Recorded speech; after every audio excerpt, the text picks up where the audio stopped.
শিক্ষক শব্দটা তিনটে বর্ণের হলেও এই তিনটে বর্ণের মধ্যে কিন্তু সীমাবদ্ধ নয়, এর মাহাত্ম্য অনেকখানি। একথা অনস্বীকার্য যে সমাজের সর্বাঙ্গীন উন্নতির ক্ষেত্রে, সমাজের সুনাগরিক তৈরি করতে, সমাজ পরিবর্তনের ক্ষেত্রে একমাত্র চাবিকাঠি থাকে শিক্ষকের হাতে। বাবা মার পরে শিক্ষকের স্থান সবচেয়ে উঁচু।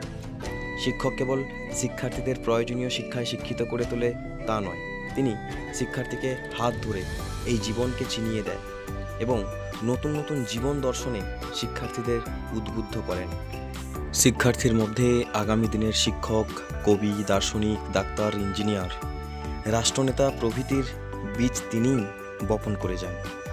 তবে শিক্ষক শুধু একাডেমিক ক্ষেত্রে হবেন তা নয়, হতে পারে জীবনের যে কোনো ক্ষেত্রে। শিক্ষক তিনি যিনি জীবনের এগিয়ে যাওয়ার ক্ষেত্রে সঠিক পথের সন্ধান দেন।